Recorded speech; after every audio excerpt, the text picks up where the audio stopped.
Hoje, queridos, nós queremos iniciar essa reflexão falando acerca de algo que aconteceu comigo em 1997.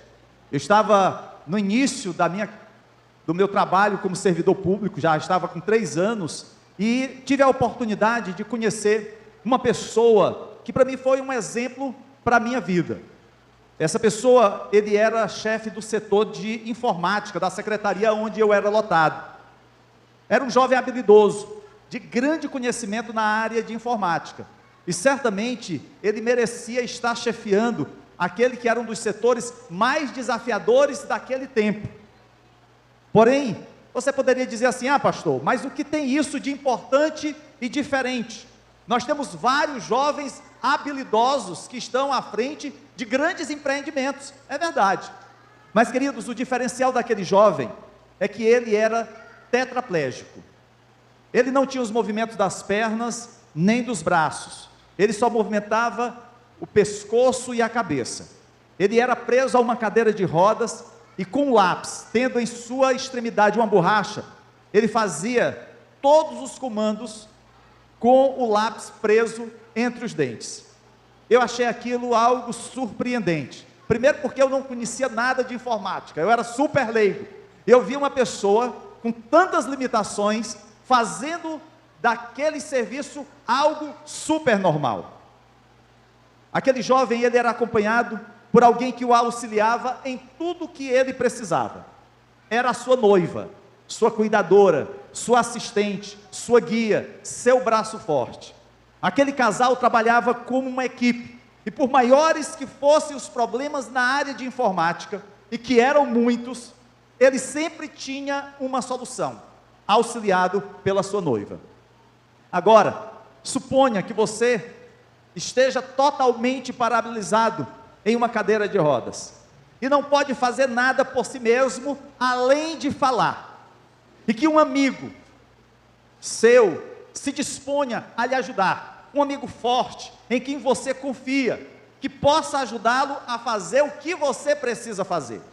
Vale salientar que isso já foi explorado pelo cinema no filme Intocáveis, que é baseado em fatos reais. Assim, se isso acontecesse, como você agradeceria a ajuda e dedicação desse amigo? Você talvez exaltaria a sua generosidade, a sua força, a sua gentileza, pois em tudo que você contava em fazer, aquela pessoa lhe ajudava. Queridos, essa é uma situação parecida com a declaração contida na passagem que será foco da nossa mensagem nessa noite. E eu quero convidá-lo a abrir a sua Bíblia e acompanhar a leitura no Evangelho de João, capítulo 15, versículo 5. Esse versículo, queridos, ele faz parte de um discurso de despedida de Jesus. Jesus está reunido naquela que era a sua última ceia com os seus discípulos. E ali então ele profere uma série de ensinamentos e diálogos que acontecem entre ele, Jesus, e os seus discípulos. Acompanhe então essa leitura que diz assim: eu sou a videira, vós os ramos. Quem permanece em mim e eu nele, esse dá muito fruto, porque sem mim nada podeis fazer. Queridos, os capítulos 13 a 17 do Evangelho de João, Jesus está a preparar os seus discípulos acerca da sua partida iminente, e ali então ele fornece orientações para as suas vidas, para os seus ministérios, porque ele iria se ausentar, ele não estaria mais com aqueles discípulos, e com isso ele procura lhes dar então uma mensagem coesa, preparando os seus discípulos para a sua missão futura, para os desafios que eles estariam em breve enfrentando. Mas em especial, no capítulo 15, aonde esse versículo foi lido, nós encontramos ensinamentos que têm implicações significativas para a vida da igreja, dos crentes, tanto no contexto do primeiro século, quando esse texto foi escrito, como também para nós, em pleno século 21, porque à medida que nós procuramos seguir a Jesus, nós passamos então a realizar a sua missão na nossa comunidade, no mundo aonde nós estamos. É interessante porque Jesus ele fala acerca da videira, A videira era uma árvore muito comum naquela região da Palestina, ali em Israel, aonde Jesus estava com seus discípulos. Na videira, ela, por ser uma árvore muito fecunda, em um único ramo dela podem ser produzidas muitas uvas. E no Antigo Testamento, a videira simbolizava a produção de Israel ao fazer a obra de Deus. É por isso que o Senhor diz: eu sou a videira, vós os ramos. Quem permanecer em mim e eu nele, esse dá muito fruto. Jesus está ensinando aqui, queridos, que a partir do relacionamento dos seus discípulos com ele, eles estariam a produzir frutos. E é claro que Jesus aqui não está se referindo a videira ou um trato acerca de como os discípulos poderiam ganhar dinheiro produzindo uvas. Não é, querido, simplesmente uma reunião de agronegócio para verificar quais seriam as melhores condições para que a videira pudesse produzir mais. Não era sobre isso que Jesus estava falando. Ele não estava preocupado com o preço da uva no mercado. Não. Na verdade, Jesus estava fazendo aqui nessa passagem uma analogia, aonde ele, Cristo, é a videira, e o Pai é o lavrador, que cuida dos ramos para torná-los frutíferos. Os ramos são todos aqueles que se declaram seguidores de Jesus.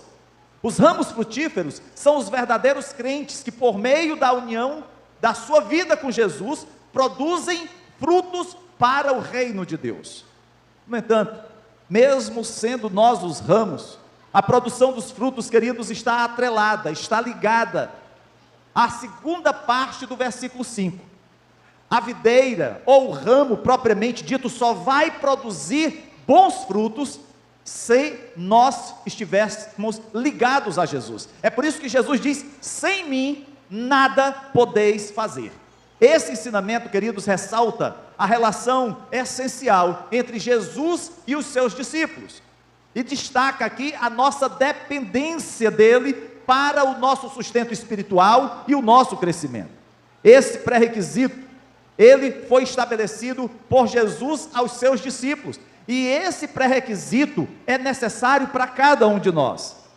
Aí você poderia dizer assim: ah, pastor, mas será que Jesus não foi um tanto quanto exagerado quando disse que sem ele nada podemos fazer? Nada. Bom, amados, é claro que os discípulos eram ativos, eles trabalhavam, eles tinham suas famílias, eles participavam da igreja, como qualquer um de nós.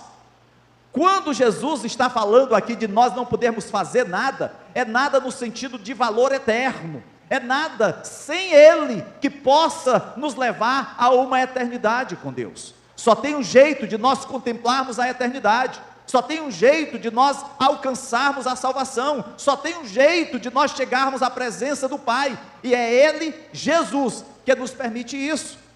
É por isso que essa expressão, sem mim nada podeis fazer, tem o sentido de nós estarmos paralisados, como aquela pessoa que está numa cadeira de rodas, totalmente dependente de alguém que a conduza, que a leve, que a tome nos braços, sem ter a seiva divina nos alimentando, nutrindo a igreja, sem a ação do Espírito Santo. Tudo o que nós fazemos é mero ativismo. Seremos uma instituição em nossa sociedade que até mesmo poderá atender as pessoas com ações sociais, atender as pessoas em suas necessidades físicas, mas não nas suas necessidades espirituais.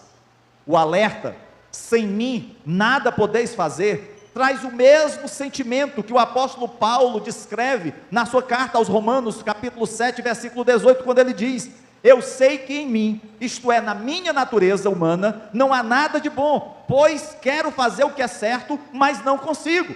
Paulo, em outras palavras, está dizendo assim: eu dependo totalmente de Jesus, porque se eu depender de mim mesmo, eu continuo no pecado. Queridos, essa também é a nossa realidade.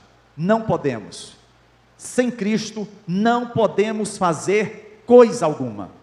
Em nossos dias, muitas vezes parece que nós estamos tentando provar que essa declaração, que essa afirmação de Jesus está errada, porque é incrível como nós queremos nos gloriar em nossa carne, e fazer com que as pessoas nos aplaudam, nos exaltem. Nós somos uma sociedade que gosta dos holofotes, que gosta da publicidade nos seus feitos. O Instagram que o diga. Nós gostamos do reconhecimento das contribuições que fizemos para o reino de Deus. Olha, fulano fez isso, fez aquilo. Nós queremos que todos vejam e aplaudam as nossas obras. Mas, queridos, nós somos também, desde cedo, ensinados a sermos independentes. Não faltam declarações do tipo: a determinação de hoje é o sucesso de amanhã. O sacrifício é o intervalo entre o objetivo e a sua glória. Isso traz um afago no ego, mas tem uma delas que eu gosto muito, que diz assim: mire na lua, porque mesmo que você erre, acabará entre as estrelas. Isso é o que nós ouvimos tantas vezes daqueles pregadores, coaches, que procuram trazer sempre uma palavra de incentivo, não baseada em Deus, mas baseada nos meus esforços pessoais. Esse, queridos, é o linguajar muito comum, que afaga o nosso ego e faz com que nós nos sintamos dominadores, controladores do nosso futuro, do nosso amanhã. Eu penso nos anos em que investi na plantação de uma igreja lá em Antônio Bezerra, a fim de levar vidas para Cristo. Eu confiava nas estratégias e experiências de homens de sucesso. Eu dei o meu melhor. Contudo, eu experimentei decepção e fracasso. Descobri então que Jesus disse a seus discípulos que ele construiria a sua igreja e as portas do inferno não poderiam prevalecer contra ela. Eu parei de confiar em mim mesmo e comecei a confiar nele. E você sabe de uma coisa? Ele fez o melhor. Quanto mais cedo admitimos essa verdade, mais cedo poderemos prosseguir no cumprimento da vontade de Deus. A afirmação, sem mim nada podeis fazer, jamais poderia ser dita por um homem comum. Na verdade, nenhum santo, nenhum apóstolo, nenhum profeta jamais teria falado isso. Se Jesus Cristo fosse, como alguns dizem, apenas um homem bom, um herói, um mártir, queridos, essa declaração teria sido indecorosa, inconsistente, pois entre as virtudes de um homem exemplar, a modéstia é a principal. Mas, se qualquer um de nós falasse, sem mim nada podeis fazer, se eu como pastor subisse aqui e dissesse à igreja, irmãos, sem mim vocês não podem fazer nada, no mínimo, eu seria taxado de soberbo, de descaradamente imodesto. Assim, é impossível conceber Jesus se não fosse ele o próprio Deus. É por isso que ele pode dizer, sem mim nada podeis fazer.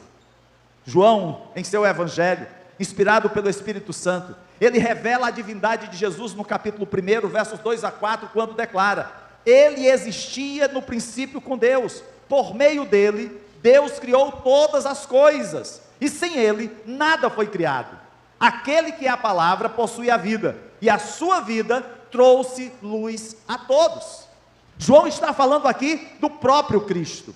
E lá em Apocalipse, no capítulo 5, verso 13, o mesmo João declara: aquele que está sentado no trono, e ao Cordeiro, seja o louvor, a honra, a glória e o domínio pelos séculos dos séculos. João está enaltecendo a pessoa de Jesus. É por isso que Jesus pode dizer, sem mim nada podeis fazer. Ele não estava falando, queridos, naquele momento, a homens não regenerados. Ele não estava falando para descrentes, para pessoas ímpias. Não, Jesus estava cercado dos seus discípulos, e é a ele que Jesus os chama de ramos da verdadeira videira. E essa também é a fala de Jesus para cada um de nós. É a nós que ele está dirigindo essa declaração. Refere-se a todos que estão na videira, inclusive você, inclusive eu, um cristão do século 21. E cabe a nós a produção de frutos, ou seja, boas obras. O próprio João, ele traz a fala de Jesus no capítulo 15, verso 4, quando ele diz: como não pode o ramo produzir fruto de si mesmo, se não permanecer na videira, assim, nem vós podeis dar fruto, se não permanecerdes em mim. Ou seja, você e eu não podemos dar bons frutos, se não estivermos ligados a Jesus. Podemos até ser boas pessoas, diante de uma sociedade mergulhada em corrupção.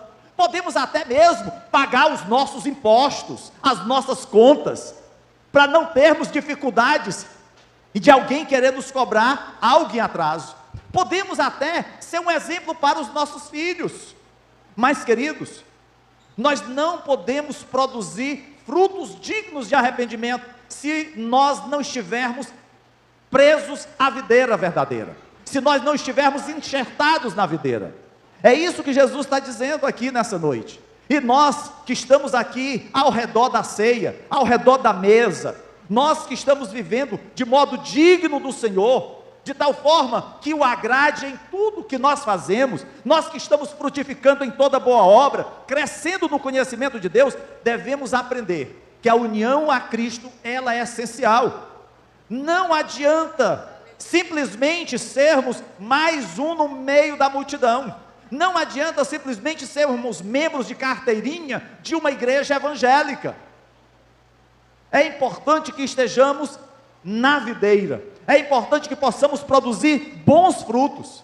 Infelizmente, há ramos que, em certo sentido, estão na videira e ainda assim não produzem fruto.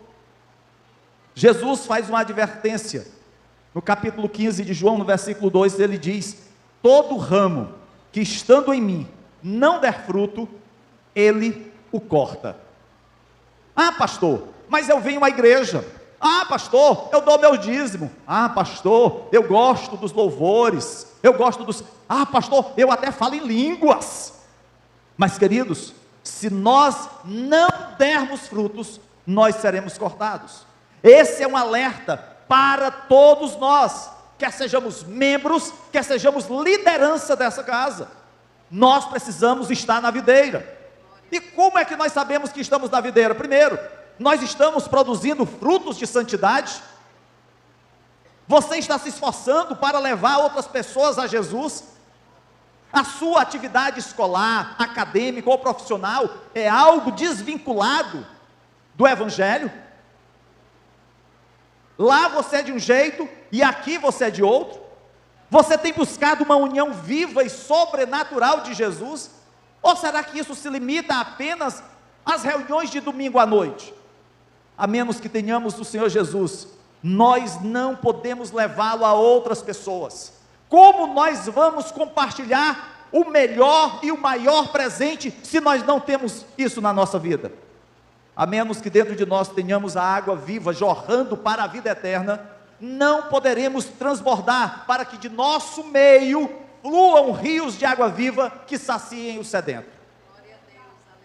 Você que está ouvindo essa mensagem, quer seja aqui presencialmente ou pela internet, esteja atento e alerta, principalmente se acontecer de você estar em Cristo apenas no domingo.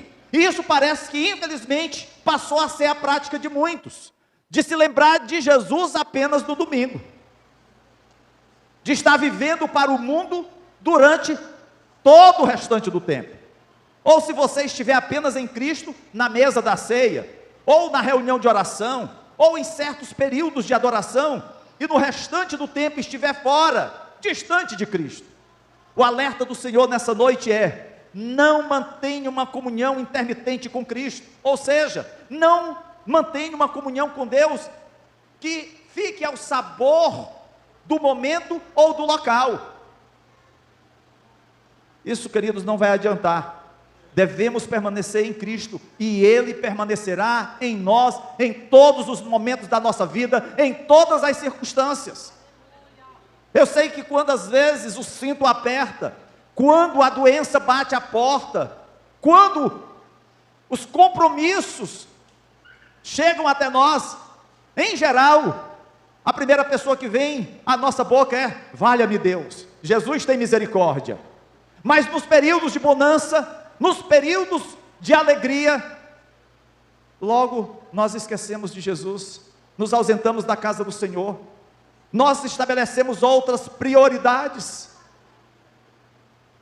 Próximo à sua morte, o apóstolo Paulo afirmou, lá em 2 Timóteo capítulo 4, verso 7, combati o bom combate, completei a carreira, guardei a fé.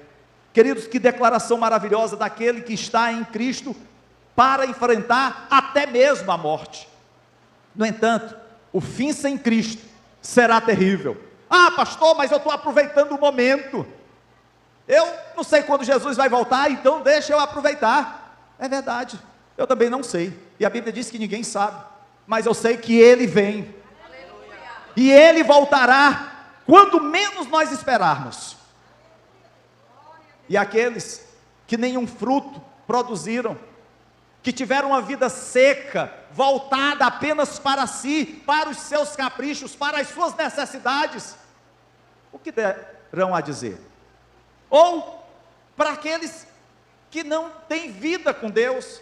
A vida sem Cristo, queridos, é a morte espiritual. É como nos é dito lá na carta de Paulo aos Coríntios, na sua instrução da ceia. São pessoas que estão dormindo, estão mortos. Nenhum lugar, queridos, há para aqueles que simplesmente abdicaram de não estar mais na casa do Senhor. Nenhuma existência de comunhão na igreja. Queridos, sem Cristo nada podemos fazer, nada, nada. Somos piores, somos nada quando estamos distante da videira.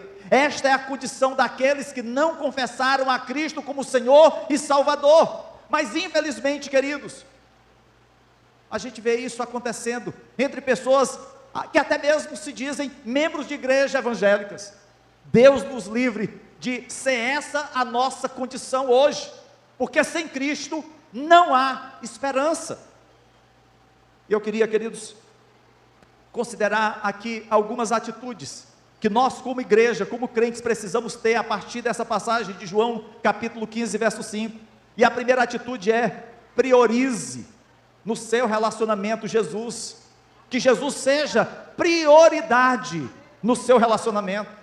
Para permanecer em Jesus, nós devemos priorizar o nosso relacionamento com Ele acima de tudo, e isso significa investir tempo em oração, em leitura e estudo da Bíblia, em buscar a sua orientação para a nossa vida diariamente, não apenas uma vez na semana.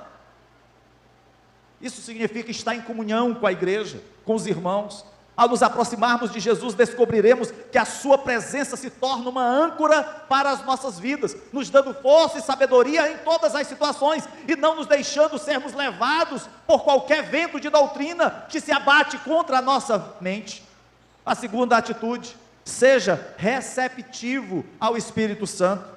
O Espírito Santo, amados, desempenha um papel crucial em nosso crescimento espiritual, porque é Ele que nos capacita a frutificar e nos guia em nossa caminhada com Jesus. Ao aprendermos a sermos sensíveis à voz do Espírito Santo, nós experimentamos uma conexão profunda com Jesus e uma compreensão da sua vontade. Essa quinta-feira, eu estava ministrando aqui no culto de oração acerca de ouvir a voz de Deus, de fazer a vontade de Deus. Hoje, infelizmente, muitos não recebem o que pedem, simplesmente porque pedem mal, não pedem segundo a vontade de Deus, e Deus deseja revelar a sua vontade para cada um de nós. É por isso que nós precisamos ser receptivos ao Espírito Santo, sensíveis à voz do Senhor. Terceira atitude: pratique a obediência. Permanecer em Jesus significa não apenas ouvir. Eu sei que é muito bom a gente ouvir uma boa palavra, um bom louvor, é muito bom a gente ouvir coisas que agradam o nosso coração, ou que venham a nos impactar, mas não adianta apenas ouvir, precisamos aplicar a palavra de Deus à nossa vida. Ao obedecermos os ensinamentos de Jesus, precisamos seguir o seu exemplo, porque só assim nós vamos demonstrar o seu amor na nossa vida, em todas as áreas, quer seja na escola, quer seja na faculdade, quer seja no trabalho, quer seja no nosso lar. A obediência fortalece a nossa relação com Jesus e nos permite dar ainda mais frutos. nós vivemos numa sociedade rebelde. Não aquela sociedade ou aquele tempo, os tempos rebeldes, né, dos anos 60, do século 20, mas rebelde de Deus, porque infelizmente as pessoas não querem nada com o Senhor, ou quando muito querem, é com uma determinada denominação religiosa, que possa de alguma forma afagar o seu ego, ou aceitar do jeito que são e que permaneçam desse jeito. Mas não é isso que o Senhor quer. O Senhor nos recebe do jeito que nós somos, é verdade, mas Ele não quer que permaneçamos continuamente no pecado. O desejo de Deus, queridos, é que nós possamos mudar, que nós possamos prosseguir para o alvo, e não há como prosseguir para o alvo de forma capenga, não há como prosseguir para o alvo manchado com o pecado. Precisamos olhar e contemplar aquilo que espera a igreja do Senhor. Procure aprofundar a sua conexão com Jesus, passando tempo em sua presença, ouvindo a sua voz e permitindo que o seu alimento, que dá vida, flua na sua vida, porque ao permanecer em Cristo, você produzirá frutos: amor, alegria, paz, paciência, amabilidade, bondade, fidelidade, mansidão e domínio próprio. Infelizmente, queridos, quando nós pensamos em frutos, hoje as pessoas pensam apenas em prosperidade financeira, em carro do ano, em casa. As pessoas pensam num bom emprego, as pessoas pensam em coisas materiais. Isso é bênção na nossa vida, mas a nossa vida, amados, não se limita apenas às conquistas materiais que possamos atingir nesse mundo. Devemos estudar, devemos trabalhar, devemos nos esforçar, mas devemos nos lembrar que nós estamos plantando não apenas para o momento presente, nós estamos investindo a nossa vida para a eternidade. E aonde você está colocado? Você está na videira? Você está recebendo a seiva de Deus na sua vida? Você está produzindo fruto? Ou simplesmente você está à parte da videira? Como está a sua vida? Lembre-se, o seu crescimento espiritual não é somente o resultado do seu esforço. Isso é importante, você precisa lutar, é bem verdade, mas o seu crescimento depende de como você está ligado em Jesus, que é a videira verdadeira. Procure permanecer nele, procure confiar no seu poder, na sua força, sabendo que sem ele, você nada pode fazer. É isso, queridos, que Jesus ensinou aos seus discípulos. E aqueles homens que receberam a missão de pregar o Evangelho, enfrentaram muitas lutas e muitos obstáculos na sua caminhada. Eles foram perseguidos, eles perderam os seus bens, alguns perderam suas famílias e amigos, mas eles continuaram pregando o Evangelho, continuaram levando a mensagem de salvação. O que nos tem feito ficar paralisados? Talvez aquele jovem que eu falei no início dessa mensagem, tetraplégico, sem o movimento das pernas ou dos braços. Talvez alguns pudessem apenas dizer para ele: bom, fica prostrado em cima do teu leito e aguarda o tempo da tua morte. Mas aquele jovem viu que poderia fazer diferente. Ele encontrou alguém que poderia ajudá-lo.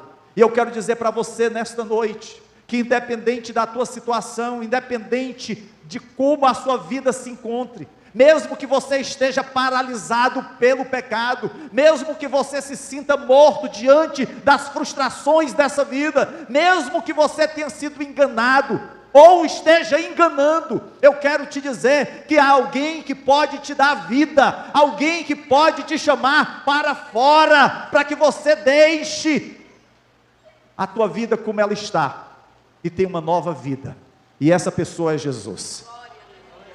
Eu não sei se você que está aqui nessa noite, ou você que está nos acompanhando através do YouTube, ainda não fez sua confissão de Cristo como Senhor da tua vida, ou se você está afastado dos caminhos do Senhor e precisa se reconciliar com o Senhor.